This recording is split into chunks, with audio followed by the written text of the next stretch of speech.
بالله من الشيطان الرجيم. بسم الله الرحمن الرحيم.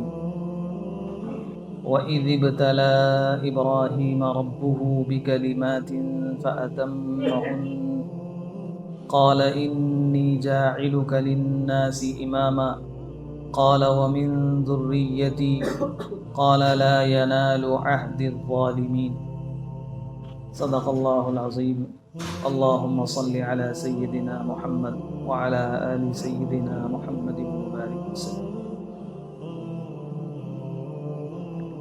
یہ سورہ بقرہ کی آیت نمبر 124 سے ابھی تک شروع سے بنی اسرائیل کا تذکرہ چل رہا تھا اور ان کے جرائم کا.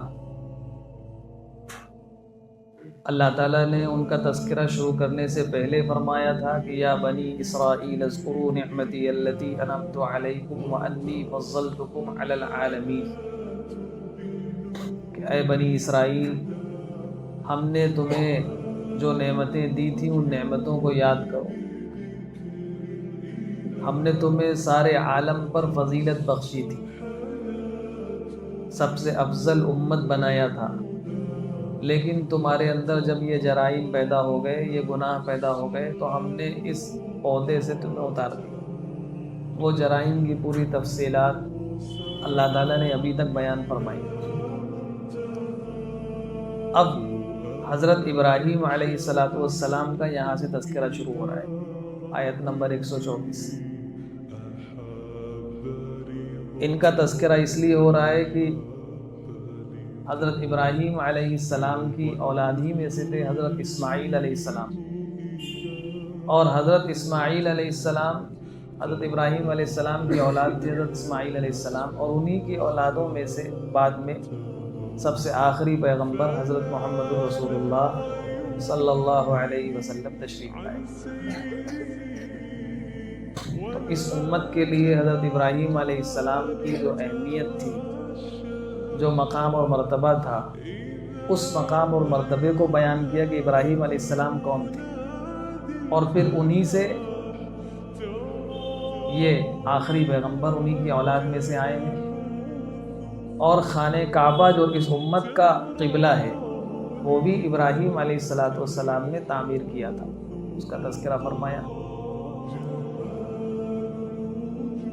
یہاں سے ابراہیم علیہ السلام کا تذکرہ شروع فرمایا. سب سے پہلے فرمایا وَإِذِ ابْتَلَىٰ إِبْرَاهِيمَ رَبُّهُ بِكَلِمَاتٍ فَأَتَمَّهُنَّ.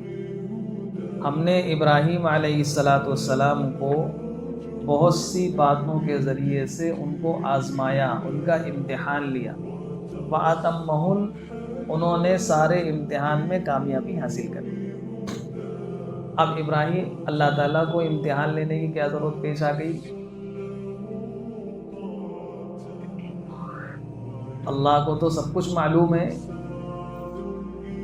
اللہ تعالیٰ کا جو امتحان ہوتا ہے، وہ امتحان اس بندے کی عظمت کو ظاہر کرنے کے لیے ہوتا ہے کہ دیکھو میرا یہ بندہ کتنا عظیم ہے، میرے ان تمام امتحانات میں یہ ڈٹا رہا، اس نے سارے حکم کو پورا کر دیا، کسی حکم کی خلاف ورزی نہیں کی. یہ ہوتا ہے امتحان کا مقصد. دنیا میں جو لوگ امتحان لیتے ہیں وہ تو اپنے جاننے کے لیے لیتے ہیں کہ یہ کتنے پانی میں ہے، اس کو بات معلوم بھی ہے کہ نہیں. لیکن اللہ کا امتحان اس مقصد سے نہیں ہوتا. اللہ تعالیٰ دنیا کو دکھانا چاہے. جیسے ہمارے نام اعمال لکھے جا رہے ہیں، فرشتے لکھ رہے ہیں اس کو، اور پھر ان نام اعمال کی بنیاد پر آخرت میں فیصلہ ہوگا. تو اللہ تعالیٰ یہ نام فیصلہ کریں گے. اللہ تعالیٰ تو جب اللہ تعالیٰ فیصلہ کریں گے، اللہ کو سب کچھ معلوم ہے، لکھنے کی کیا ضرورت ہے. یہ لکھا بھی اسی لیے جائے گا تاکہ قیامت کے دن اللہ تعالیٰ اپنے مقبول بندوں کی عظمت کو ظاہر کریں گے. دیکھو اس کا نام اعمال، دنیا والوں دیکھو کیسا کیا کیا نیکیاں لکھی ہیں اس کے نام اعمال. دوسروں کو دکھانے کے لیے اللہ تعالیٰ یہ نام اعمال کے رجسٹر تیار کروا رہے، ورنہ اللہ کو کوئی ضرورت نہیں، تو سب کچھ جانتے ہیں. پھر آزمائش کن کن چیزوں سے ہوئی ابراہیم علیہ السلام کی؟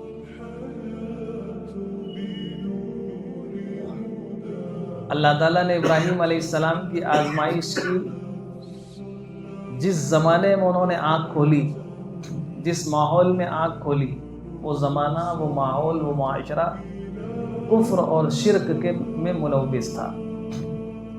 ان کے گھر میں خود ان کے والد تھے، ان کے والد جو تھے حضرت ابراہیم علیہ السلام کے، جن کا نام قرآن نے آزر بتایا ہے، وہ خود لکڑیوں کا بت بنا کر ان کے والد بیچا کرتے تھے، اور ابراہیم علیہ السلام اپنی آنکھوں سے دیکھتے تھے کہ ابا بت بناتے ہیں، اور بت بنانے کے بعد کبھی ایسا ہوتا ہے کہ وہ اس بت کی، اس مورتی کی شکل صحیح نہیں بنتی، تو وہ اپنے ہاتھ سے توڑ دیتے ہیں، پھر اس کو دوسرا بناتے ہیں، اور جب وہ صحیح بن جاتا ہے تو لوگ اس کو خرید کے لے جاتے ہیں، پھر لوگ اس سے منتیں مانگتے ہیں، اس کے سامنے ہاتھ جوڑتے ہیں، اس سے سوالات کرتے ہیں۔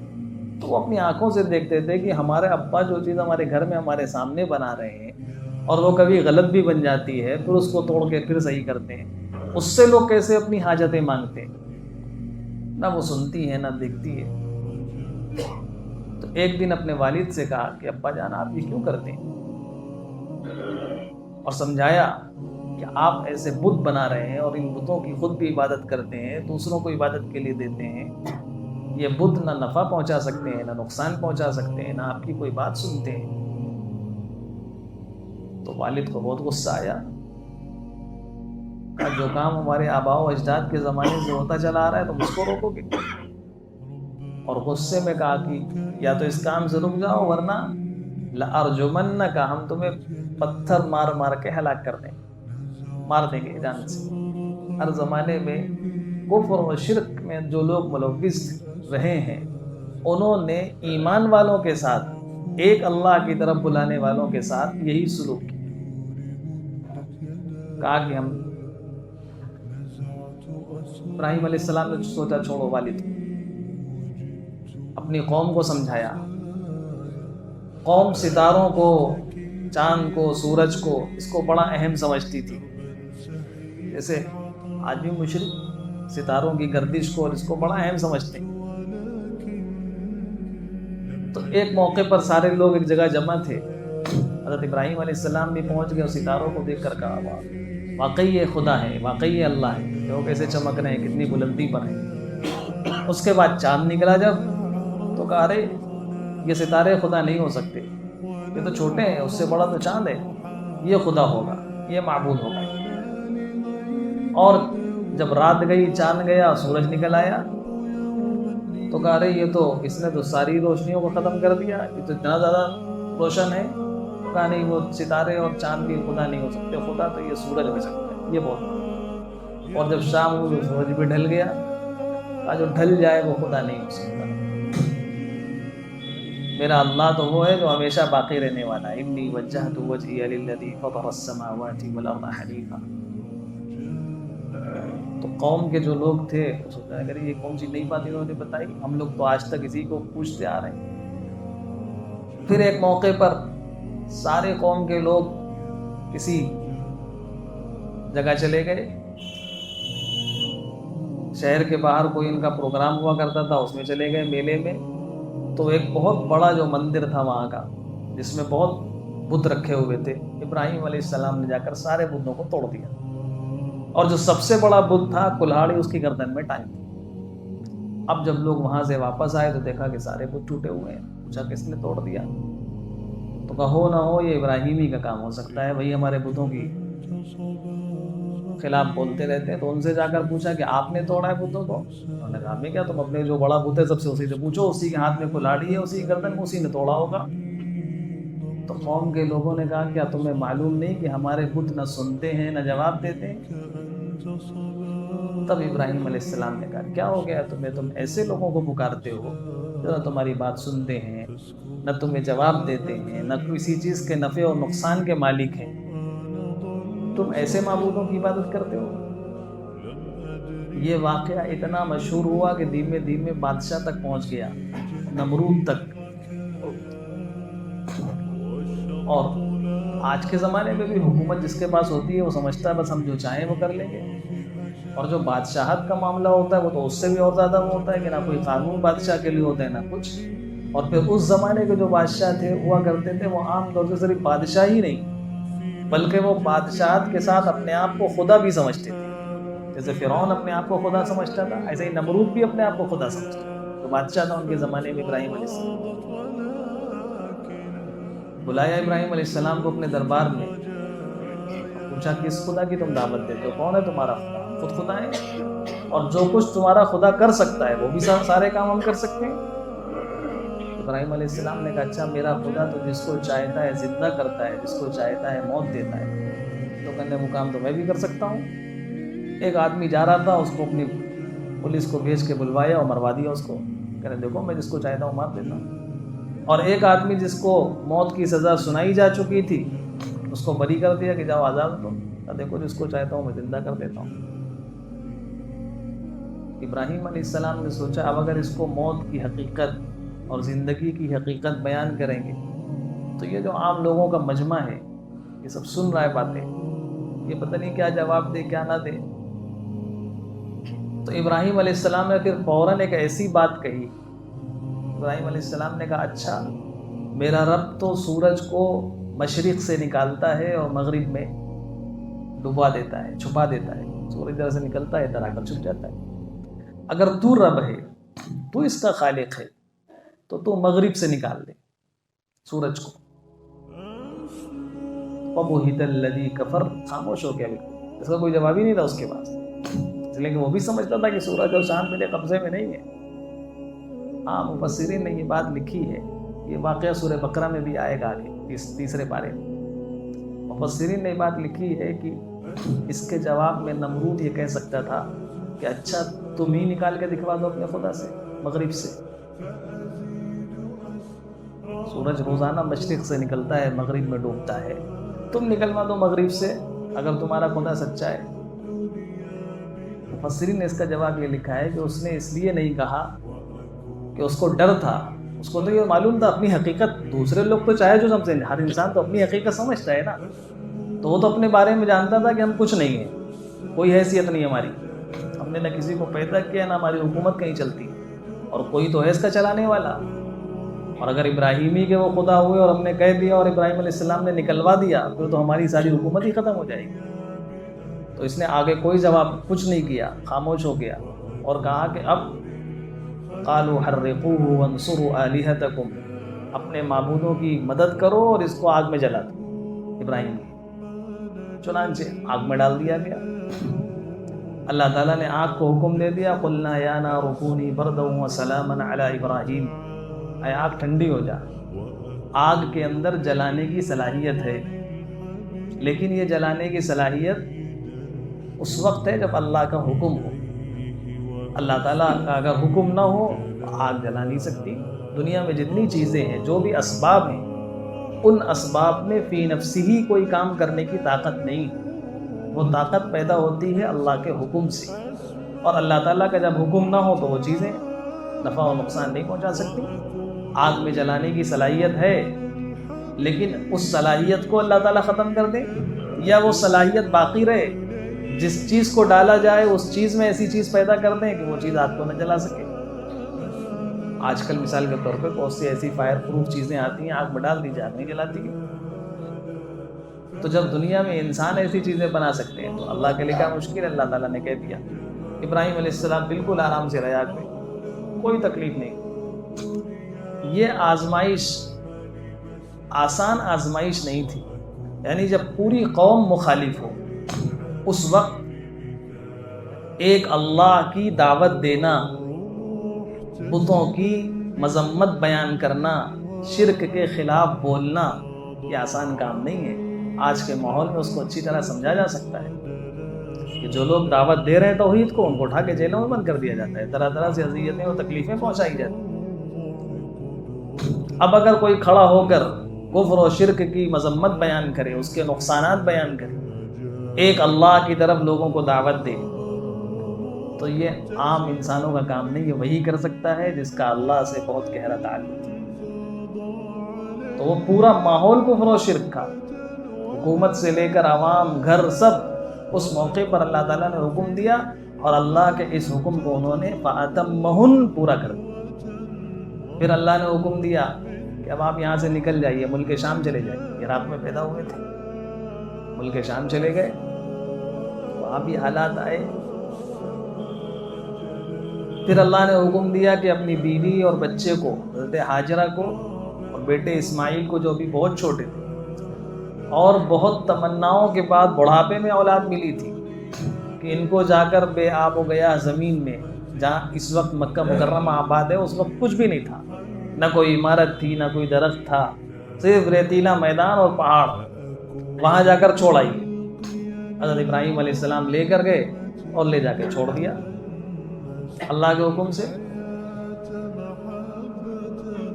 اس اللہ کے اس حکم پر بھی فَأَتَمَّهُنَّ کامیاب ہو گئے۔ یہ نہیں کہ اللہ تعالیٰ کیسے، نہ وہاں کوئی انسان، نہ گھر، نہ مکان، نہ کھانے پینے کا انتظام، اس چھوٹے سے معصوم بچے کو کیسے چھوڑ دیں وہاں؟ نہیں، اللہ کا حکم ہوا، لے جا کر چھوڑ۔ جس چیز کا اللہ نے حکم دیا فوراً پورا کر دیا۔ پھر تھوڑے اسماعیل علیہ السلام بڑے ہوئے، فَلَمَّا بَلَغَ مَعَهُ السَّعْيَ، قرآن نے کہا، یعنی اس عمر کو پہنچ گئے جب دوڑنے بھاگنے لگے ابراہیم علیہ السلام سے، تو اللہ نے حکم دیا ان کو میری راہ میں قربان کر دیجیے، ذبح کر دیجیے۔ تیار ہوگا، اس کے لیے بھی لے جا کر چھری چلا دی، اللہ نے دمبا بھیج دیا، کسی اور کی قربانی لے لی، لیکن اپنے اعتبار سے انہوں نے جو کر سکتے تھے پورا کر دیا۔ جو بھی اللہ نے حکم دیا، مشکل سے مشکل ترین حکم، فوراً پورا کر دیا۔ قرآن نے اسی کو فرمایا وَإِذِ ابْتَلَىٰ إِبْرَاهِيمَ رَبُّهُ بِكَلِمَاتٍ فَأَتَمَّهُ، ہم نے ابراہیم علیہ السلام کی آزمائش کی، ان کو جانچا، ان کو پرکھا، ان کے امتحانات لیے، اور وہ ہر امتحان میں فَأَتَمَّهُنَ کامیاب ہو گئے۔ اللہ تعالیٰ کو جس کو بڑا بنانا ہوتا ہے، جس کو کوئی بڑی منزل دینی ہوتی ہے، اونچا عہدہ دینا ہوتا ہے، کچھ نوازنا ہوتا ہے، اس کو اسی اعتبار سے آزماتے ہیں، آزمائش کرتے ہیں۔ لیکن اس آزمائش میں لفظ اللہ تعالیٰ نے استعمال فرمایا وَإِذِ ابْتَلَىٰ إِبْرَاهِيمَ رَبُّهُ، رب نے آزمایا، یعنی اللہ تعالیٰ کی صفت ربوبیت، جو رب ہوتا ہے، جو پالنے والا ہوتا ہے، اس کے اندر نرمی ہوتی ہے، تو جس کو آزماتا ہے، جس کو آزمائش میں ڈالتا ہے، وہ خود سمجھ جاتا ہے کہ یہ آزمائش رب کی طرف سے، میرے پالنے والے کی طرف سے، اس لیے میرے لیے اس میں کوئی نقصان نہیں ہوگا۔ آرام سے اس امتحان میں وہ انسان کامیاب ہو جاتا ہے جس کو اللہ کو بلندیوں تک پہنچانا ہوتا ہے۔ فرمایا اللہ تعالیٰ نے اس کے انعام میں، جب آپ میرے امتحانات میں کامیاب ہو گئے، ہم نے جو امتحان دیا، جو حکم دیا، اس میں کامیاب ہو گئے۔ اس کی اور بھی بہت سی تفصیلات کی گئی ہیں کہ کیا کیا چیزوں سے اللہ تعالیٰ نے امتحانات لیے۔ جب سارے امتحانات میں کامیاب ہو گئے تو اللہ نے انعام کیا دیا، فرمایا انی جاعلک للناس اماما، کہ اے ابراہیم علیہ السلام، اب ہم آپ کو الناس کے لیے، یعنی ساری انسانیت کے لیے آپ کو مقتدا بناتے ہیں، پیشوا بناتے ہیں، ہادی اور رہبر بناتے ہیں، ساری انسانیت کے۔ ابراہیم علیہ السلام وہ شخصیت ہیں کہ جن کو یہودی بھی اپنا بڑا مانتے ہیں، عیسائی بھی اپنا بڑا مانتے ہیں، اور ہم مسلمان بھی اپنا مانتے ہیں بڑا، سب انہی کی طرف اپنے آپ کو نسبت کرتے ہیں۔ اللہ تعالیٰ نے قرآن میں ایک جگہ فرمایا ہے لیکن ان سے سب سے زیادہ قریب ایمان والے، اس لیے کہ سب سے زیادہ پیروی ابراہیم علیہ السلام کی مسلمان ہی کرتے ہیں، ان کے دین کی، ان کی ملت کی، اس دین کی، دین محمدی صلی اللہ علیہ وسلم کی حضرت ابراہیم علیہ السلام سے بہت خاص مناسبت ہے۔ اسی لیے قرآن پاک میں اللہ تعالیٰ نے اپنے نبی کو حکم دے کر فرمایا ثم اوحینا الیک ان اتبع ملت ابراہیم حنیفا، کہ ہم نے نبی کے پاس وحی بھیجی کہ آپ حضرت ابراہیم علیہ السلام کے مذہب کی پیروی کیجیے، ان کے دین کی اتباع کیجیے۔ ایک جگہ فرمایا ملت ابیکم ابراہیم، تمہارا یہ جو دین ہے، دین اسلام، یہ تمہارے باپ ابراہیم علیہ السلام کا دین ہے، یعنی وہی دین ہمیں دیا گیا ہے جو ابراہیم علیہ السلام کا دین تھا۔ هو سماکم المسلمین، اور انہوں نے ہی تمہارا نام مسلمان رکھا ہے، ابراہیم علیہ السلام نے۔ ہم لوگ نماز پڑھتے ہیں، نماز میں درود شریف پڑھتے ہیں. درود شریف میں کون سی درود شریف پڑھتے ہیں؟ اللہم صلی علی محمد وعلی آل محمد کما صلیت علی ابراہیم وعلی آل ابراہیم انک حمید مجید. پھر اللہم بارک علی محمد وعلی آل محمد کما بارکت علی ابراہیم وعلی آل ابراہیم انک. 4 مرتبہ حضرت ابراہیم علیہ السلام کا ہر نماز میں آ کر بار بار نام لیتے ہیں، ہر نماز میں. قائد اخیرہ میں تشہد کے بعد یہ درود شریف پڑھتے ہیں، درود ابراہیمی جس کو کہتے ہیں. تمام درود میں سب سے افضل درود ہے کہ اے اللہ اپنے نبی پر حضرت محمد الرسول اللہ صلی اللہ علیہ وسلم پر اسی طرح رحمتیں اور برکتیں نازل فرمائیے جیسی رحمتیں اور برکتیں آپ نے حضرت ابراہیم علیہ السلام پر نازل فرمائی تھی. اس لیے بہت خاص مناسبت ہے حضرت ابراہیم علیہ السلام سے ہمارے اس دین کو، دین اسلام کو. ابھی جتنی آیات آگے آئیں گی، آگے کئی آیات میں حضرت ابراہیم علیہ السلام اور ان کی اولاد کا تذکرہ کیا ہے، اور بہت سے اسباق ہیں اس میں ہمارے اور آپ کے، چونکہ جب ظاہر ہے ان کا دین، ہمارے اسلام دین کی بنیاد وہی ہے ابراہیم علیہ السلام، تو ان کی ساری باتیں اس امت کے لیے بہت ہی زیادہ قابل اتباع ہیں، اور ہر چیز میں اندر بے شمار فوائد ہیں اور اس کے اسباق ہیں. آگے فرمایا انی جاعلک للناس اماما، اے ابراہیم علیہ السلام ہم آپ کو رہبر اور مقتدی بنائیں گے. مفسرین نے لکھا ہے کہ رہبری کے لیے، مقتدی بننے کے لیے، مسلمانوں کا قائد بننے کے لیے ضروری ہے کہ اللہ کے تمام حکموں کو پورا کیا جائے. اگر کوئی شخص اللہ کے حکموں پر عمل نہیں کرتا، اللہ کے حکموں کو پورا نہیں کرتا، تو وہ شخص مسلمانوں کا قائد بننے کا مستحق نہیں ہے، مسلمانوں کا رہبر بننے کا مستحق نہیں ہے. رہبری، قیادت، پیشوائی اسی کو ملے گی جو اللہ کے حکموں کو پورا کر رہا ہو. قال ومن ذریتی، جب ابراہیم علیہ السلام نے دیکھا کہ اللہ پاک ہم سے خوش ہے، اور خوش ہو کر اللہ نے ہمیں یہ اتنا بڑا انعام عطا فرمایا ہے کہ ساری انسانیت کا ہمیں امام اور رہبر بنایا، تو فوراً کہا کہ اے اللہ میری ذریت کو، میری اولاد کو بھی یہ مقام عطا فرمائیے گا. دعا کی اپنی اولاد کے لیے. اپنی اولاد کو انسان جس مقام پر ہے، اور انسان چاہتا ہے کہ میری اولاد بھی وہاں پر پہنچے، بلکہ اس سے زیادہ آگے بڑھ جائے. نبیوں کی سنت یہ ہے کہ انبیاء علیہ السلام اپنی اولاد کے لیے دنیا کے ساتھ آخرت کی زیادہ فکر کرتے ہیں. اس دینی معاملے میں جب ابراہیم علیہ السلام نے دیکھا تو فوراً کہا کہ اے اللہ میری اولاد کو بھی یہ مقام عطا فرمائیے گا کہ وہ بھی آپ کے حکموں کی پیروی کریں اور اس مقام نبوت تک پہنچیں. اسی سے مفسرین نے لکھا ہے کہ اگر کوئی انسان مثال کے طور پہ عالم ہے، اس کی یہ تمنا ہے کہ میری اولاد بھی عالم بن جائے، یہ نبوی تمنا ہے. اگر کوئی حافظ ہے، وہ یہ چاہتا ہے میری اولاد بھی حافظ قرآن بن جائے، یہ نبوی تمنا ہے. اگر کوئی شیخ ہے، پیر ہے، بزرگ ہے، وہ یہ چاہتا ہے کہ میری اولاد بھی اسی مقام پر پہنچے، میری اولاد بھی کل شیخ بن جائے، پیر بن جائے، یہ نبوی تمنا ہے. ہاں اس تمنا کے بعد ویسے ہی اتباع ہو، پرورش ہو، اور پھر اللہ سے دعا ہو. صرف اولاد ہونے کی بنیاد پر یہ مقام نہیں ملتا. اللہ تعالیٰ نے آگے فرمایا قال لا ینال عہد الظالمین، آپ کی دعا قبول ہے لیکن مطلق قبول نہیں ہے. ہم آپ کی پوری ساری اولاد کو، سب کو اس مقام پر فائز کر دیں، نہیں. یہ مقام میرا نبوت کا مقام پانے کے لیے میرے حکموں پر عمل کرنا ضروری ہے. جو میری نافرمانی کرے گا، جو ظلم کرے گا، میں اس کو یہ عہدہ نہیں دوں گا. اسی طرح کا ایک واقعہ حضرت نبی کریم صلی اللہ علیہ وسلم کا بھی ہے. حضرت نبی کریم صلی اللہ علیہ وسلم جب معراج پر اللہ سے ملاقات کے لیے تشریف لے گئے تو وہاں سلام کیا اللہ سے، التحیات للہ والصلوات والطیبات. یہ نبی کا سلام تھا اللہ کو. اللہ تعالیٰ نے فرمایا اس کے جواب میں السلام علیک ایھا النبی ورحمۃ اللہ وبرکاتہ.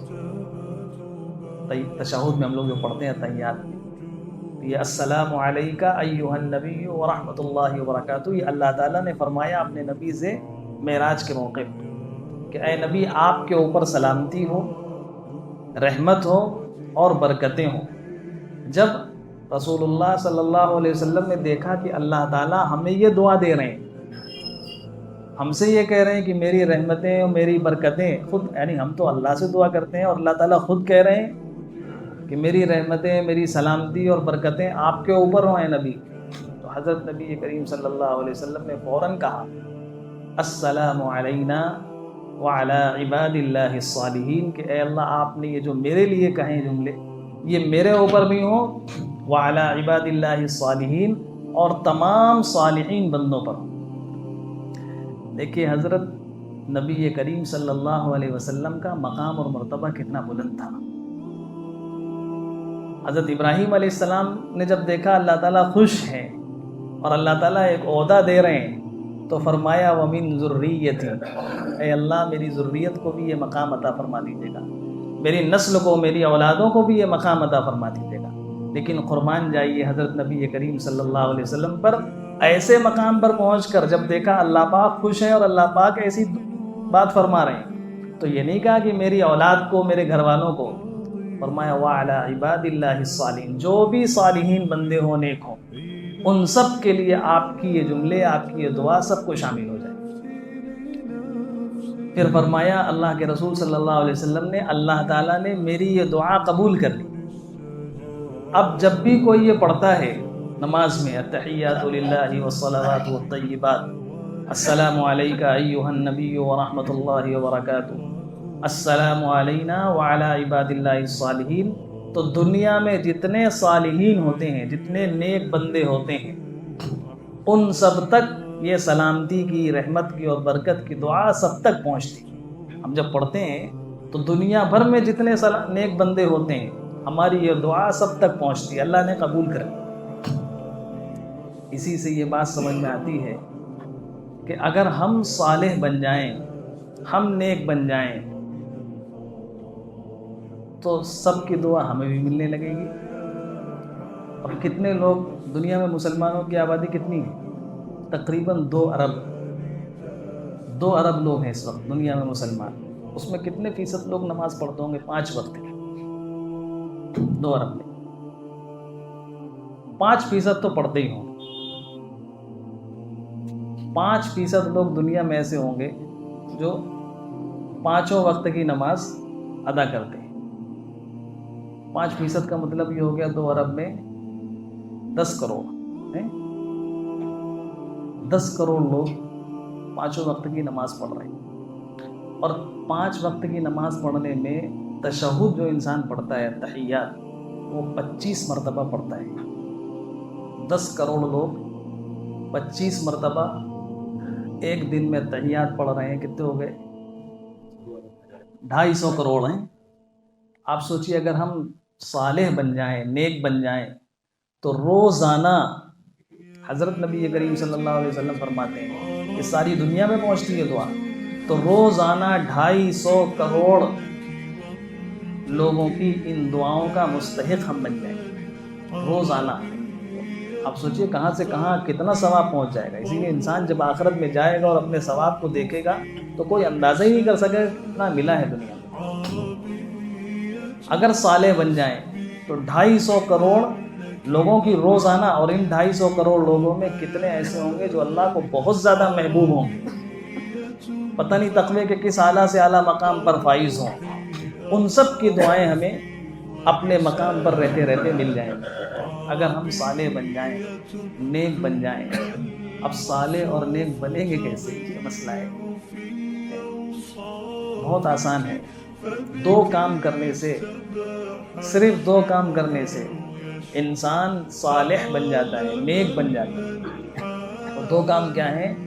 ہم صبح سے شام تک اور سر سے لے کر پیر تک جو کچھ کرتے ہیں وہ حضرت نبی کریم صلی اللہ علیہ وسلم کی سنت کے مطابق کریں۔ بس ایک کام تو یہ آسان ہے کہ نہیں؟ جو کریں وہ حضرت نبی کریم صلی اللہ علیہ وسلم کی سنت کے مطابق. دوسرا وہ کام اللہ کو راضی اور خوش کرنے کے لیے کریں. جو کریں اس میں اپنی نیت کو درست کر لیں. جس نے یہ دو کام کر لیا وہ عمل، اس عمل کو کہتے ہیں عمل صالح، اور ایسے کرنے والے بندے کو کہتے ہیں عبد صالح. نیک بندہ بن جاتا ہے. ہماری زندگی کا سر سے پیر تک ہم دیکھ لیں کہ ہمارا سر سے پیر تک پورا سنت اور شریعت کے مطابق ہے کہ نہیں. اگر نہیں ہے تو بنا لے، کیا دقت ہے. 250 کروڑ لوگوں کی روزانہ دعائیں ملیں گی. اور وہ کام اللہ کو راضی کرنے کے لیے کریں، خوش کرنے کے لیے کریں. اگر تھوڑی سی محنت کر لی جائے تو نیک بننا ایسا نہیں بہت مشکل ہے، ہم سے ہو نہیں سکتا. ہر انسان عمل صالح کر کے عبد صالح بن سکتا ہے، نیک بن سکتا ہے. بس تھوڑی سی توجہ کی ضرورت ہے. اللہ پاک ہم سب کو ایسے ہی عبد صالح بنا دے کہ ہم روزانہ اتنے لوگوں کی دعاؤں کے مستحق بننے کے لائق بن جائیں. تو اللہ تعالیٰ فرماتے ہیں قال لا ینال عہد الظالمین، میرا یہ وعدہ، میرا یہ عہدہ، یہ امامت، یہ سرداری، یہ میں ظالموں کو عطا نہیں کروں گا، گناہ گار بندوں کو عطا نہیں کروں گا. جیسے پہلے بھی کہا تھا کہ امامت کے لیے، یعنی امامت یہ مسجد کی امامت نہیں، جو انبیاء علیہ السلام امامت کرتے ہیں، یعنی انسان اس مقام پر فائز ہو جائے کہ لوگ اس کی اتباع کریں. یہ مقام اللہ تعالیٰ ظالموں کو، گناہ گاروں کو عطا نہیں کرتے. اس کے لیے انسان کو اللہ کے حکموں پر چلنا ہوتا ہے. اور کتنے حکموں پر چلنا ہوتا ہے اس مقام پر پہنچنے کے لیے. جو لوگ پہنچنا چاہتے ہوں، اگر کہ اللہ تعالیٰ ہمیں امامت کے مقام پر، لوگ اب نبوت کا دروازہ تو بند ہو گیا، لیکن مقتدا بننے کا، پیشوا بننے کا یہ دروازہ تو قیامت تک کھلا رہے گا. اور ہر زمانے میں ایسے لوگ اللہ تعالیٰ پیدا فرماتے رہیں گے. حضرت عبداللہ ابن عباس رضی اللہ تعالیٰ عنہ فرماتے ہیں قرآن پاک میں 3 صورتوں میں اللہ تعالیٰ نے 30 احکام دیے. اگر وہ 30 احکام انسان اپنی زندگی کے اندر داخل کر لے اور اس پر عمل کرنے لگے تو اللہ تعالیٰ اس کو یہ امامت کا مقام عطا فرماتا ہے. عبداللہ ابن عباس رضی اللہ تعالیٰ عنہ کے بارے میں آتا ہے کہ وہ مفسر قرآن تھے، قرآن کی تفسیر کے سب سے بڑے ماہر تھے. ان کا قول یہ کہ قرآن پاک کی 3 آیتوں میں، سورہ برات کی ایک آیت ہے التائبون العابدون الحامدون السائحون، سورہ مومنون میں قد افلح المؤمنون، اس کے تحت 10 باتیں ہیں. اور ایک ان المسلمین والمسلمات والمؤمنین والمؤمنات، سورہ احزاب میں، اس میں 10 باتیں. یہ 3 سورہ توبہ میں 10 آئے احکام، سورہ احزاب میں 10 احکام، اور سورہ مومنون میں 10 احکام. یہ 30 احکام پر جس نے عمل کر لیا قرآن کی ان 3 صورتوں کے، وہ اللہ تعالیٰ اس کو اس امامت کے مقام پر فائز فرما دیا. اللہ تعالیٰ ہم سب کو اور ہماری آنے والی نسلوں کو بھی، جیسے ابراہیم علیہ السلام نے دعا کی تھی وَمِن ذُرِّيَّتِي، ہم بھی دعا کریں اپنے لیے بھی، اپنی اولاد کے لیے بھی. ہم نہیں پہنچ سکے اس مقام تک، اللہ ہماری اولاد کو اس مقام تک پہنچا دے. اللہ تعالیٰ عمل کی توفیق.